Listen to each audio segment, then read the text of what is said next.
खेसारी लाल यादव छपरा का स्टार या फिर विवादों का खिलाड़ी। आज हम बात करने जा रहे हैं खेसारी लाल यादव की, जो कि छपरा से आरजेडी की टिकट से चुनाव लड़ रहे हैं। अब वो भाषण तो दे रहे हैं, गाने भी गा रहे हैं, उनकी झलकियां भी नजर आ रही हैं। एक सुपरहिट सिंगर, भोजपुरी सिनेमा का बड़ा नाम और अब राजनीति में नई एंट्री। ये कहानी है खेसारी लाल यादव की, जो कि इस बार छपरा सीट से चुनावी मैदान में है। लेकिन उनके सामने सिर्फ विरोधी उम्मीदवार नहीं, बल्कि विवादों की एक लंबी लिस्ट भी खड़ी हुई है। भोजपुरी से राजनीति तक का सबसे पहले तो खेसारी का आज हम सफर समझते हैं। देखिए, सीवान जिले से आने वाले खेसारी लाल यादव का असली नाम शरद कुमार यादव है।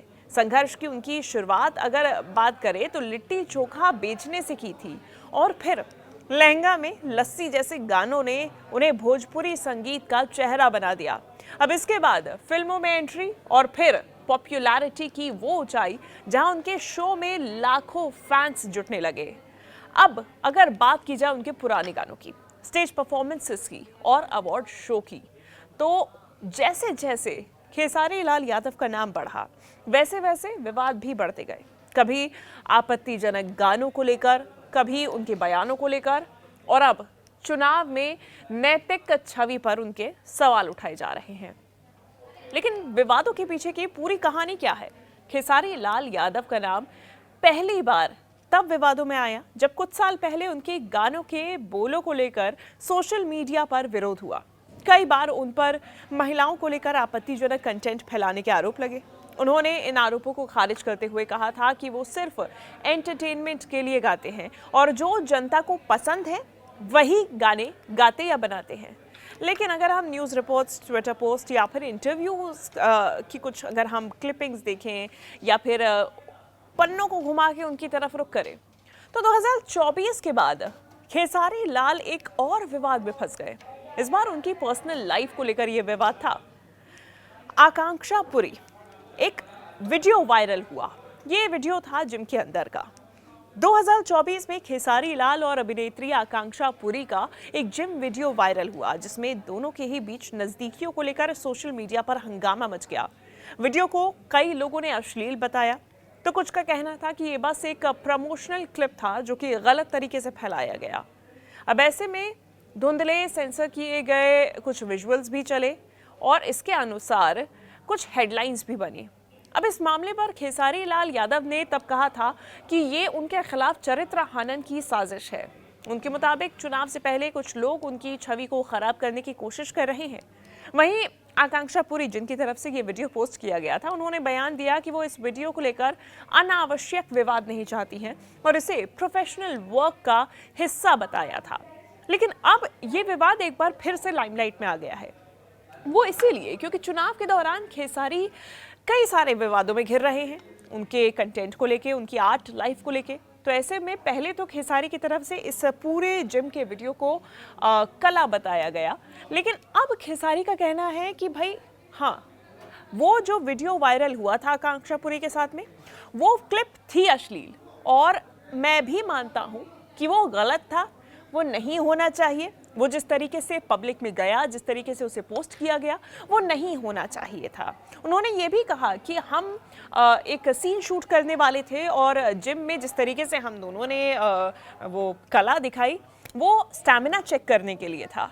लेकिन जब उनसे पूछा गया कि भाई आपकी पत्नी को बुरा नहीं लगा क्या, क्योंकि अपनी पत्नी का जिक्र करते हुए भी बीते कुछ इंटरव्यूज़ में वो नजर आए थे, तो उन्होंने कहा कि मेरी पत्नी को बिल्कुल बुरा लगा था। पत्नी चंदा की तरफ से रिएक्शन भी आया था और खेसारी लाल यादव का ये कहना है कि भाई बुरा लगना लाजमी भी है, क्योंकि जिस तरीके का वो वीडियो वायरल हुआ था। अब अपनी सफाई में खेसारी लाल यादव ने यहाँ तक कह दिया कि ये जो कुछ भी पोस्ट किया गया आकांक्षा पुरी की तरफ से ही पोस्ट किया गया, मैंने तो इसे रिपोस्ट तक नहीं किया, शेयर तक नहीं किया। ये सिर्फ वीडियो था, किसी ने आकांक्षा पुरी को भी उसको गाना लगा कर दे दिया और फिर आकांक्षा पुरी ने बिना सोचे समझे बस इस वीडियो को डाल दिया। लेकिन मैं मानता हूँ कि ये वीडियो अश्लील था और समाज में इसका एक गलत संदेश गया है।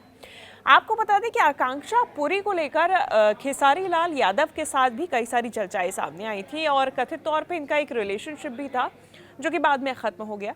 लेकिन चुनाव को लेके कई सारे ऐसे विवाद हैं जो कि बार बार सामने आ रहे हैं। कभी उनकी चुनावी छवि, कभी नैतिकता की जंग सामने आती है, क्योंकि ये अब मामला सिर्फ फिल्मों या फिर म्यूजिक तक सीमित नहीं है। खेसारी लाल इस बार छपरा की सीट से मैदान में है। उनका कहना है कि वो जनता की सेवा के लिए राजनीति में आए हैं और उनका विरोध सिर्फ इसीलिए हो रहा है क्योंकि वो एक साधारण पृष्ठभूमि से है। अब खेसारी लाल के द्वारा रैलियां की जा रही हैं और मतदाताओं के साथ में बातचीत की जा रही है। खेसारी का मुकाबला जो है वो अनुभवी नेताओं से है और स्थानीय मुद्दों की बजाय चर्चा अब ज़्यादा उनके इन विवादों की हो रही है। चाहे उन्हें नचनिया कहने की बात हो, जो कि उनकी तरफ से भी किसी को कहा गया, यानी कि सम्राट चौधरी जो उप मुख्यमंत्री बिहार के हैं, उन्होंने खेसारी लाल को नचनिया कहा, तो नचनिया कहते कहते खेसारी लाल भी पवन सिंह पर निशाना साधते हुए नजर आए।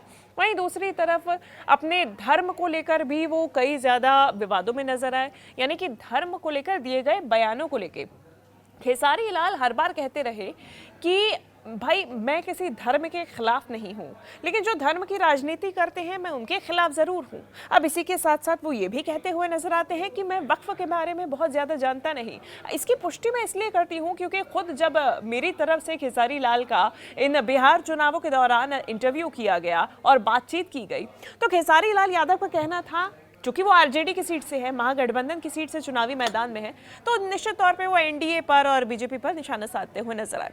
तो उनसे पूछा गया जब इस पूरे बयान को लेके, तो उनका कहना था कि अयोध्या में मंदिर दिया गया, सीतामढ़ी में मंदिर बनवाने जा रहे हैं, अब 20 साल बाद बीजेपी को याद आई है, लेकिन रोजगार कितना दे दिया गया, धर्म की बात बीजेपी क्यों करती रहती है।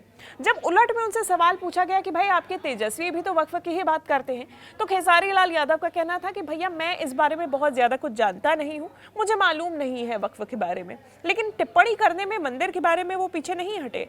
अब ऐसे में कई चुनावी हथियार जो इनके ये बयान सामने आए, जो उनका नजरिया सामने आया, वो चुनावी हथियार एनडीए के लिए बनते हुए नजर आए। जाहिर सी बात है, लाजमी सी बात है, लोग इसका फायदा उठाएंगे ही। अब ऐसे में जनता का क्या नजरिया है ये भी समझने की जरूरत है।